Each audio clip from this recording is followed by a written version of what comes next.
Hi everyone. So you're in the UK and you're looking at exporting globally. Post-Brexit in particular, what are the opportunities open to you? I am a private equity fund manager. I've also started businesses in software which export globally. And 15 years ago, the government asked me to be part of the Global Entrepreneur Program alongside my existing business as one of the government's deal makers. What that role entails is I look for outstanding technology companies from around the world with a view to bringing the company, the intellectual property, and the entrepreneur to the United Kingdom and establishing their global headquarters here. So they become British companies and benefit, of course, the United Kingdom as a result. So I want to share with you, as British companies looking to the rest of the world, what are the things that I've learned help companies succeed. What are the resources available to you for both financing and opening doors for organic growth, getting those critical customers for success, and also getting the financing that you might need. As I explained, my role is the bit on the bottom right hand corner of this picture. What I actually do is very often sit at my desk going through pitch decks, cash flow statements, balance sheets, P&Ls, looking at companies and what kind of areas they should be going on into and what they should be doing. Now, this role has been particularly good for me in the sense that it's allowed me to meet amazing companies from around the world: Singapore, India, Hong Kong, Turkey, the Middle East, and so on. And I've been permitted to showcase these with the rest of the team through the BBC and the Duke and Duchess of Cambridge and Number 10 and all the rest of it. So it's been very fulfilling to do that, as I say, alongside my day job, which is running my fund. Do connect with me on LinkedIn as well. Okay, so let's start off with the funding part first. How can we help British companies grow through funding resources in the private sector, which are available there, and quasi-private sector, so funds run by the private sector, which they might have got from government, for instance. And not just, say, necessarily venture capital, that might be something they look for, but also it might be angel funding, seed capital, and you're familiar with the Valley of Death, where so many good, otherwise good quality companies might fail. So how do we ensure that that doesn't happen? What are the sources of funding? How might they be accessed? One of the things that I've realized over the number of years of doing this is there is an information gap, and of course there is, in that people looking for capital aren't always aware of all the various sources that are there, whether it's loans, grants, especially some which might be specific to their sector, specific to their part of the United Kingdom that they are in. So let's close that information gap for a start, okay? After all, very few go to venture capital. The vast majority will, after friends and family, be looking for debt financing or preferably grants. I mean, if you can get money without even giving away equity or having it as a debt on your balance sheet, then why not, okay? The positive news is there's probably more capital available right across the board in the United Kingdom now than there's ever been.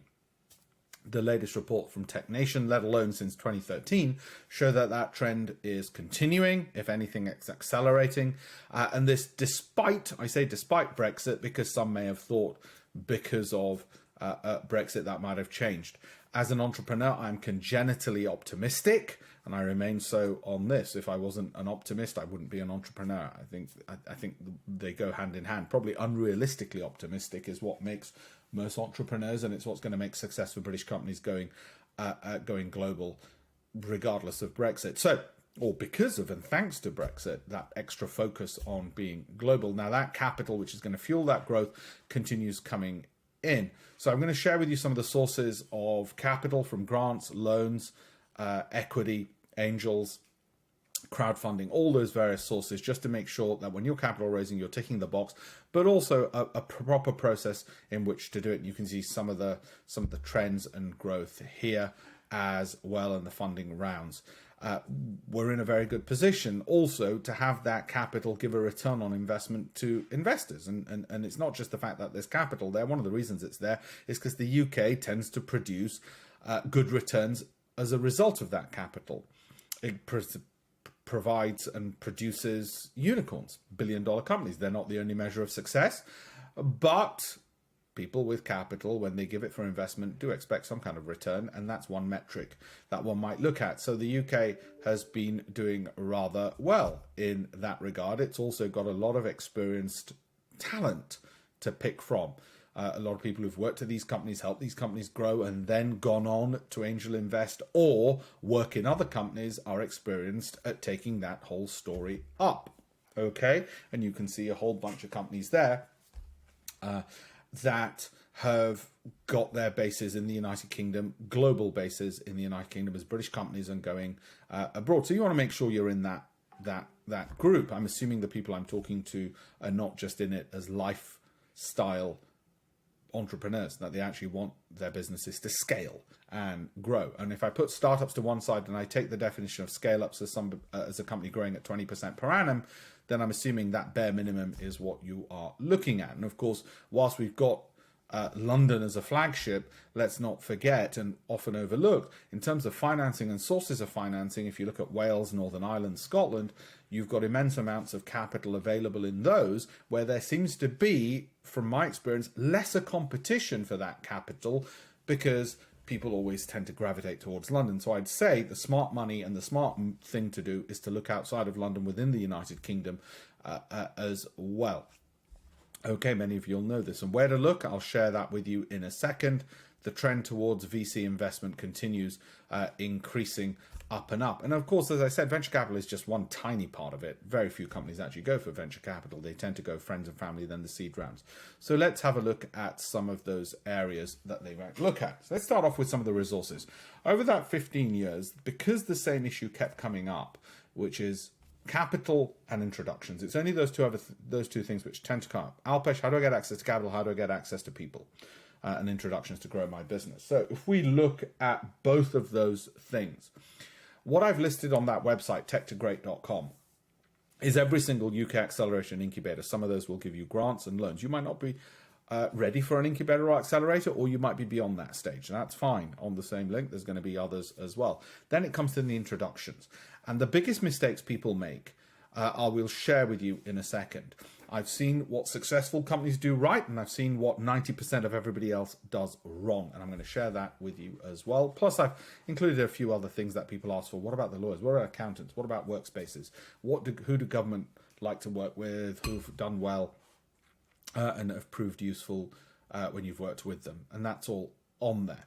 I've also included every single UK Angel VC group and what they do and their contact details. Okay, so you can narrow it down to absolutely make sure that the sector you're in, the stage of business you are in, and the geography, the part of the country you are in, have you gone through every single source of funding?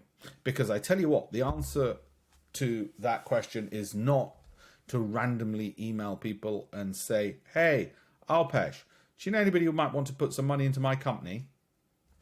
First thing that tells me is you're not diligent, you're not going to get funding. The question is so generic that the reply is usually, I don't know. How do I know if somebody wants to put money into your company? How can I tell? Without more information or anything. So let's look at making sure that we're a bit more professional and diligent, and we're really driven to succeed in this. Okay. I've also put all the sources of crowdfunding. We've increasingly seen more companies do that, particularly if it's a retail business, because it's easier to understand and the crowd loves some of that. And funding grants from a variety of sources, not just Innovate UK, but all sorts of other sources. If I'm looking to raise money, I've got to make sure I've ticked every single box and then prioritized each one. How am I going to do that? I'm going to show you that in a second. This is crowdfunding, by the way. One thing I like about crowdfunding, whether you're looking at sourcing money from the crowd, as it were, or not, one thing which is incredibly useful for you to do, and I highly recommend that you do it, is to look at those companies in your sector and download the business plans and the cases of the ones which have succeeded in raising a lot of money, or even better, have exceeded their target raise. Because that will give you a really good insight into what they're doing right, what's working, what isn't, the data that they've got on the market space that you may well be in, why they're ahead of you, how to catch up, how to pivot, how to change your things. It's an immensely useful piece of free information. So please do use that. It'll also, in my experience, improve your game, because it will show you what those who are raising are doing, how they've raised it. It'll include pitch decks, their financials, and so on. And it'll make you better at what you're doing in many cases. This is how I want you to do your investor research. If you haven't got a spreadsheet like this, if you're looking at investment, whether it's a friends and family round or whether it is angels and the angel groupings are on the side, then you're just not diligent enough. Something as serious as growing your business should not be reliant upon, hey, Alpesh, do you know anybody who might want to put some money in my company? Really, it can't be that. So it has to be down to what type of investor, who are the key investors at that firm? Have you looked? Have you checked LinkedIn and the website of the company? Check the newspaper articles about that company, who it is. Are they currently investing? Have they invested already in your sector? In which case, they're hardly about to invest in a competitor to somebody they're already invested in. And what's their value add in any event? Why are you approaching them? Oh, I don't know. I just want some money.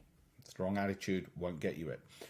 Does their thinking fit where you're going? If not, do you need to tweak what you're going to send them to make sure it fits what they are looking for? How do you find what they're looking for?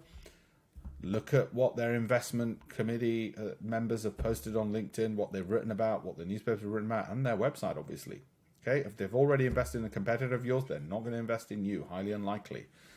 And then do you want to go ahead and engage with them or not? If you're not doing it to this level of detail, then you're wasting everybody's time. More importantly than wasting your own time, you're wasting other people's time. The other thing you need to do is then track and schedule those engagements. When I was raising capital for my hedge fund, we had to do it like this. Was the investor, do I know somebody? Is there a mutual connection? If there is, a warm introduction's ideal. Have you requested that? How might you write that? I'll show that in a second. Has the intro been sent? When was it sent? Have you followed up? Everybody's busy. What's the meeting date? What's the partner meeting pitch deck? All the rest of it. Follow up, meeting complete, result. Okay, have we put it into the calendar? Look at that.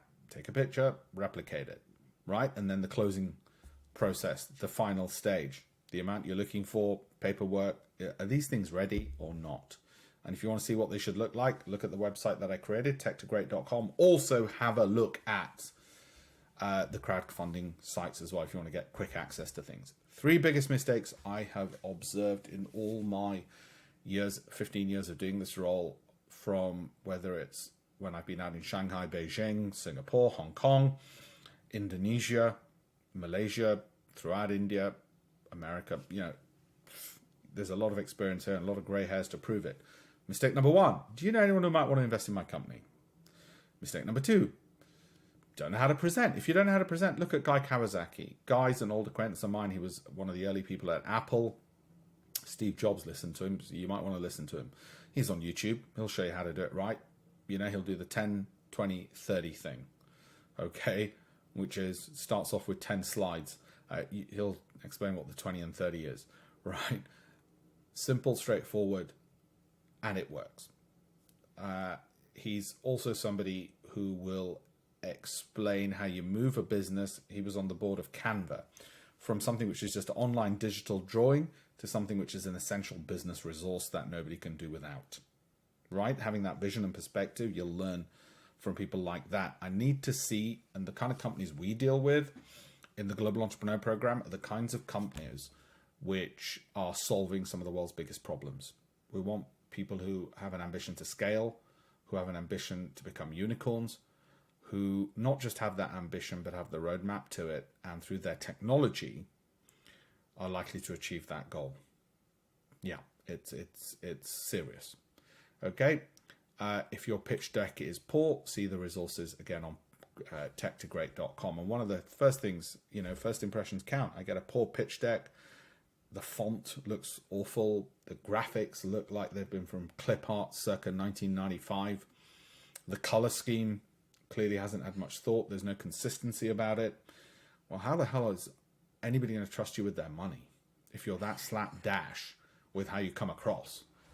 Sorry to be tough, but it's a tough world out there. Nobody owes you the money. Nobody owes you a living. How do I know if an entrepreneur is going to succeed? These are some of the things that I've noticed over the years on whether or not entrepreneurs going to succeed. First of all, they tend to be low maintenance, the successful ones. They ask a question, I give them an answer, I show them the door that they need to go through. They go through it, they come back, they say, yeah, just raise some money. They need less education. If they need education, I'm not their teacher, to be honest. There's lots of education out there if you need to know how to become an entrepreneur. It's not me you should be coming to. They do their homework. They've done their research. They're polite, they're not entitled. I rarely meet anybody who's entitled. I just met one, he happened to be out of Singapore, who we offered assistance to and so on, and turned around and said nothing was of use. Okay. Boy, have you missed out. Like I said, you show them the door and they walk, they run through it. Here's a good example of the kind of intro. If you're looking for an introduction to somebody, a warm lead, you should be able to find the email address of the person you're looking for and their job title. Look, there's LinkedIn, there's other resources. I'll show you those in a second. Even better than that, you should ask my permission to CC me in on it if we know each other and we've had the discussion, and I'll reply all and endorse you.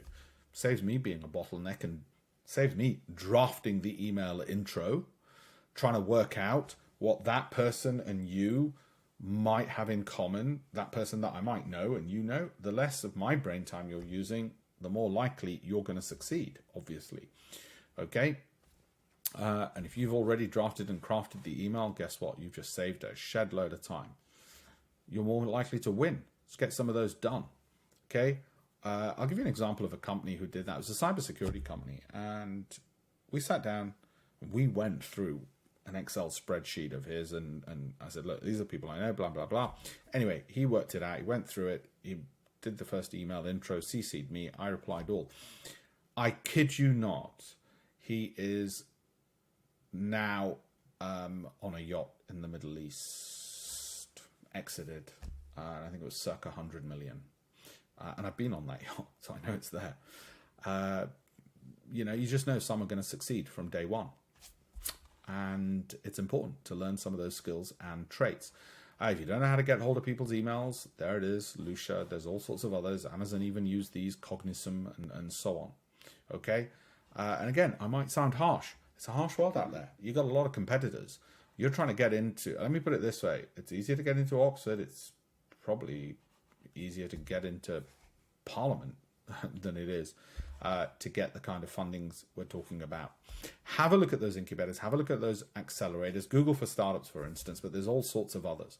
The reason, if you're at that level where an incubator and accelerator would make sense, I want you to look at them, is this. They have great resources, great networks. There's an old saying, networks determine your net worth. Okay, so have a look at these. Have a look at them because they also have enough funding and they open doors. So they become multipliers. They leverage that. For example, Level 39 in FinTech, they've got access to the Alibaba Entrepreneur Fund. You might want to try and do that yourself, but it's going to be a hell of a lot more difficult than if you go via Level 39 and be as part of that incubator if you're eligible. There's 153, probably more now, business incubators for the UK for startups and entrepreneurs. Now, some of you will be past this stage, some of you won't be ready for it, but at least go through them. They're on tech2great.com website, including which sectors, which parts of the country, and the contact details. So you can pretty much eliminate which ones will be relevant and which ones will not. Now, you might think, what the hell is this guy from government doing? We know the old Ronald Reagan quote, don't want to deal with anybody from government. Well, I'm from the business side. I'm an entrepreneur. And I know how important finance is. So all of these resources plus more are on my tech2great.com website. And it's just so you don't miss things. Don't forget procurement. Government procures a hell of a lot of money. Okay, you can find contracts through government. It's a great credential to have. These are some of the success stories from the Global Entrepreneur Program. This is outdated now because there's a heck of a lot more now. These weren't just the only ones. We have added, in terms of what they call economic value added, over £1 billion to the UK economy from a small team, which has averaged around 12 people from the time I've been on, roughly 12 people. Google for startups, as I said, come and start something. I can't put it in better words than if it's good enough for businesses like that to be involved in this space and give you access, then I'd certainly suggest that you want to look at it in very serious terms in that regard. One of the things I would say is, look, I know at times it's difficult. Everything's difficult, which is worth doing. Keep going, keep persisting. do the homework, do the due diligence. You do as much as you can before you reach out for somebody for their help, and reach out to their help for the bits that they're going to be good at. Yes, entrepreneurs are great, but they do need to work in teams. Of course they do. Just make sure you've done everything you can do. Just to summarize then, Google for Startups plus a million other, 153 other incubators and accelerators. Do look at them if you're at that stage. Do look at government procurement. Do look at all the sources of financing. Have a spreadsheet to make sure you've accessed every single one to determine whether it's appropriate for you if funding is what you are indeed looking for. Network, not just government, but network through those various entities which are out there, which help with networking. You find the email address and the relevant person at the firm. Okay, you draft that email, get it ready. So you're low maintenance to the person you want to introduce you to open the door, right? With LinkedIn and those other resources, there's really no excuse to getting that warm introduction, but you doing the hard work. So the person says, yeah, introducing you would make me look good. Look at the traction you've achieved. Look at how much momentum you've got. And those things are incredibly important, right? There it is, the closing process, the investor engagement, the investor research. That's the level you should be looking at. If you need to upskill, have a look at how those ahead of you are already upskilling. And like I said, those great resources that are already there will allow you to do all your research, get on with it, and succeed. There is, whether it's Brexit or otherwise, there is more capital than ever in the United Kingdom, and coming here and from here investing more and more into technology as well, and the talent here. So there's been no better time to look at going global, taking some of that capital, going global, opening those doors, and starting to expand and grow your business. Assuming you want to be a scale up, you've got massive ambitions, feel free to connect with me on LinkedIn. I will always share more resources on there as I go through it.